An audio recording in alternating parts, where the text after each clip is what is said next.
Good afternoon, everyone. Today is Thursday, April the 11th, and I come to report to you several topics today. But the first one, of course, we're going to be talking about is sensational because it has been basically trending online.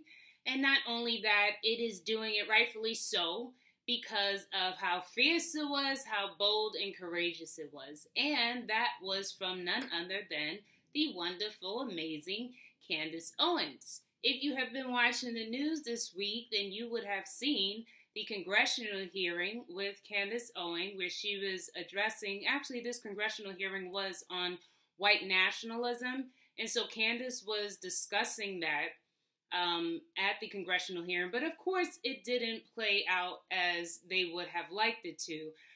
You do know the Texas, what I want to say is either Congress or Senator Ted Lieu had actually played a 30-second clip of Candace talking about nationalism, the subject of nationalism. But of course, he played 30 seconds of it to take it completely out of context, not addressing what it actually meant, to try to make a point and to say that she was encouraging or promoting white nationalism, which was a ridiculous lie. Candace shut him down. Candace called him out, and she said that she accused him of, well, I wouldn't even say accused. She said that he thinks black people are stupid and that they're not going to go watch the whole video in its entirety to hear what Candace was talking about, and she was right. You had Jerry Nadler, who tried to chime in and say, the witness will not use any disparaging remarks or whatever against Congress, and he took her words completely out of context. And you heard people saying in the background, yeah, it's true, she didn't say that, she didn't say that.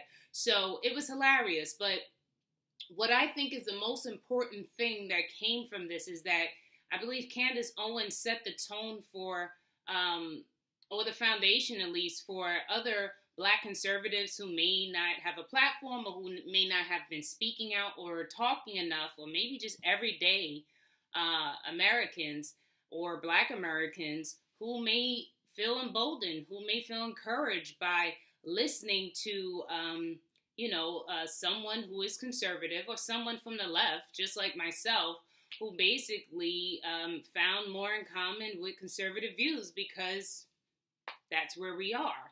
And there's nothing wrong with that, but I would love to say that she set a stage or she set a precedent, and that is dangerous. That could be dangerous for her, based on the fact that she's already been attacked. She's already been, told she couldn't come to certain institutions or colleges, campuses to speak to students and things like that. She's been attacked by Antifa. We have to give her kudos because she is courageous, and the attacks are not going to stop because, when they hear powerful voices of people who are telling the truth speak up, that is dangerous for, should I say, the establishment, or at least the ones that want to control the narrative. So Candace talked about several issues in this video. And she, one of the things she talked about was 75% of Black boys in California not being proficient in math or reading.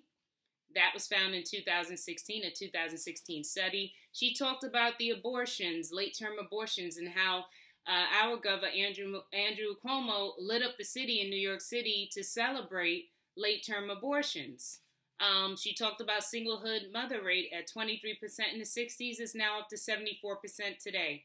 And then she talked about FPC, and that was fear-mongering, power, and control, and saying that that was a preview. That's the strategy for Democrats going into 2020. So I think it was an amazing speech. She was very personal. She was intimate. She talked about herself, her background, where she came from, to give you some understanding into her viewpoints. And she spoke about not being a victim. And none of us are victims. None of us are experiencing the things that our grandparents and great-parents have experienced in this country as a Black American. So kudos to Candace, boss of the week. She handled herself, and I appreciate all the work she's doing and or her advocacy, because if she hasn't begun waking up minds, she will continue to do so. I think the Democrats already know they're in trouble because they don't have a message. But again, 5% of the black vote, if they lose that, they lose. So you win by ideas, right? That's what wins elections, ideas. Not fear-mongering, not identity politics. It didn't work. Didn't work in 2008, didn't work in 2016, and it's not going to work going forward, because we can't just look at a person and say we're going to vote for them based on their genitals. That makes absolutely no sense. We don't do that. So, they have to have a real plan, and they really don't. The new thing is reparations. I got so many things that I'll be covering eventually going forward, but there are so many topics, and I just want to make sure I give time to each of them. So that's all I'm going to say about Candace Owens, Boss of the Week. I concur. Good job. Great job. Next point of reference, or my next news, is about Julian Assange. And unfortunately, Julian Assange was arrested today in London. They took him out. He's been evicted from the Ecuadorian embassy. And actually, it's he has to go to the magistrate, I believe. So, they have to comply with international law. But there is an indictment the U.S. has. The U.S. is trying to get Assange here. There's an indictment, and I'll show you that I have that in my possession. I'm not going to go through its entirety. You'll be able to access it online. If you like, I can put a link below so you can find it, but you can find it online. If I found it, you definitely can get it. But I'll tell you, New York Times has an article, CNN has articles, The Guardian, BBC has articles, all covering Julian Assange. If you Google Julian Assange, you will find an article on him.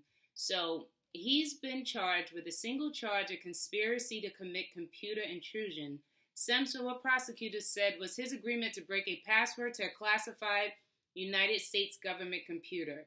It is not an espionage charge, a significant detail that will come as a relief to press freedom advocates. The United States government had considered until at least last year charging him with an espionage-related offense.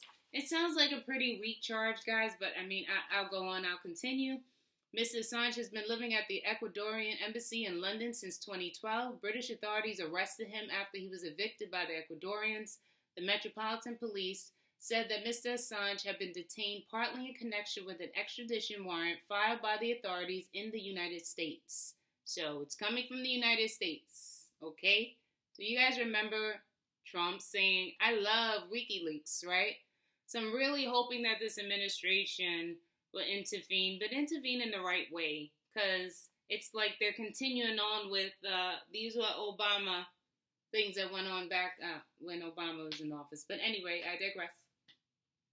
Mr. Assange, born in Australia, has long been in the sights of the United States government since his 2010 release of American documents and videos about the wars in Afghanistan and in Iraq, and confidential cables sent among diplomats.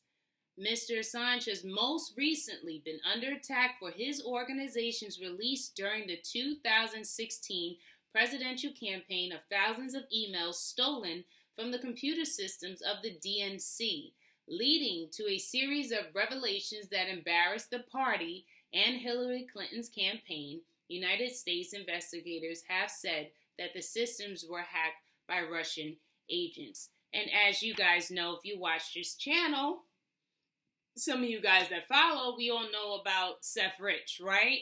The alleged internal, or most of us will know him as the DNC staffer who actually shared those embarrassing emails or sent information to Julian Assange.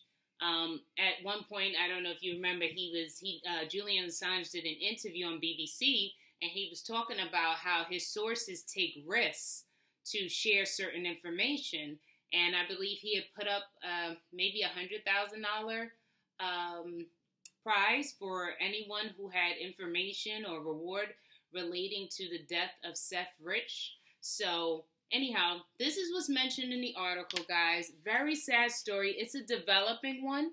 So the information is not clear. Developing, obviously, things are going to change. And as more information comes to light, I will definitely try to follow up with those developments because I think this is very dangerous. We all know what happened to Alex Jones, who's been shut down all his social media platforms for the most part.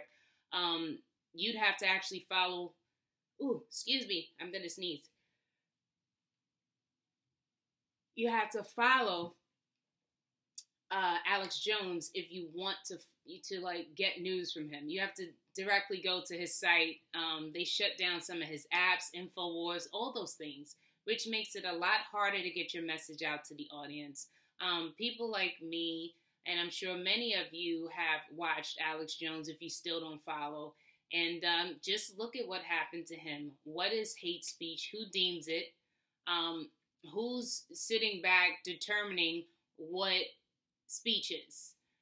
It's a dangerous precedent that has been set, and here it is. Journalists should be in uproar too about this for Julian Assange because in all reality, he is a publisher. He publishes things that people maybe not be comfortable with, and obviously powerful people, but it's also about holding them accountable. And Julian Assange was doing this. There's no denying. You can never say that Julian Assange and WikiLeaks is fake news. But you can say that with all these ridiculous corporate media outlets who push their stories each and every time and or each day all throughout. So I don't know what journalism is today, but those ones who still stand for those core values in journalism, this should be, this is like, and they should be outraged about this. And it doesn't matter which side you're on the aisle, conservatives, you should be outraged about it as well, because even folks just like myself, any of you can be shut down at any time. And this is what they're telling you. This is the precedent that's being set. So I will be following this story as it comes, or at least as it develops. And one more thing I'll leave you with is that as it relates to Julian Assange, when he was leaving the embassy, he was holding on to a book. I just had the note of this. He was actually holding on to this book on his way out. And this was following, this book he was holding on to in his hand was titled Gore Vidal. So I'd like you to Google who this person is. But Gore Vidal, History of the National Security State. And it includes Vidal and his views on America and national security. AKA, the intelligence communities, the deep state, those people. I don't want to talk about them much. But yeah, so he had that book in his hand. So I think that would definitely symbolize something. I think he was sending a message, obviously. So if you're paying attention, I hope you will continue to pay attention to Julian Assange. I hope you will talk about him. I hope you will share this video, and I hope that you want the best for Julian Assange, because this is about fairness, transparency, and Julian Assange is doing the right thing. And there are a lot of people who are trying to take him down and have been. He's lived in the Ecuadorian embassy for the past 7 years. So if you see him on television, he looks a little different. Yes, he is 7 years older.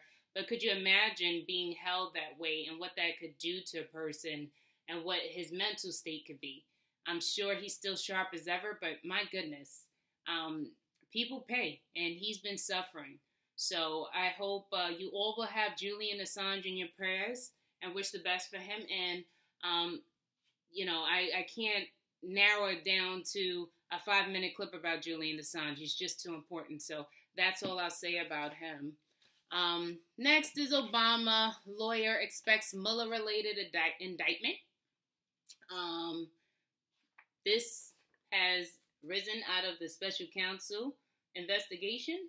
So this lawyer is going to be indicted. That's a developing story.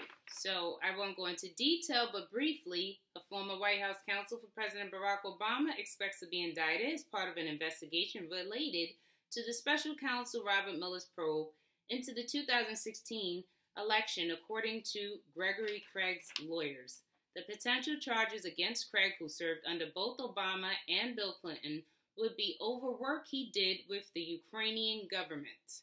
His lawyers, William W. Taylor III and William J. Murphy, said in a statement. You know, Manafort went down for this as well. So, developing story. Keep your eyes out for Obama lawyer. His name is Gregory Craig. So, there's that going on. And then, of course, guys, last but not least, I attended a recent walk-away event that took place in New York City on March the 27th. That was a really dynamic place because of the energy that was in the room. I was present there with Christopher Wright, the conservative, the black conservative in New York, if you've seen some of his videos. YG Nightstorm was present. You had David Harris Jr., you had Angela King, Hotep Jesus, and Tony Herbert was there. And then, of course, you had the attendees that were in the audience. And what we were there for is that we was in Harlem, New York. If you don't know, that's considered like the Black Renaissance. We were there at the Magic Johnson Theater to view a documentary of people who walked away, but who were basically just covering blacks walking away from the Democratic Party for the most part. So it was like a 30-minute, very short documentary. There was a panel discussion, so there were people in the audience that were able to ask questions. And it was a great event. I think the following day, Brandon was having an event for the LGBT community as well. And so you'd be able to see that documentary and anything that has to deal with walk away by going to the Unsilent Majority or checking up the YouTube channel of Walk Away. You can watch this, there's hundreds of thousands of videos at this point in time. If you guys know me and follow me, you know that I created mine. I think that video has about 90,000 views. And like I said, I'm still rocking it. I'm still supporting it. I think they are going to be doing some more events that I'm going to be a little bit more engaged in and probably even speaking at. So I encourage you to continue to follow me, continue to promote me. If you like my content, subscribe to me. I had technical issues, but those issues have been fixed. So expect me to be coming on your screen more and more in the days to come. So I love you, I miss you, and I hope you will share this video today. And I would love to speak to you guys very soon. And that's going to be what I'm going to do. All right, so that said, guys, have a wonderful day, and I will talk to you very, very, very soon.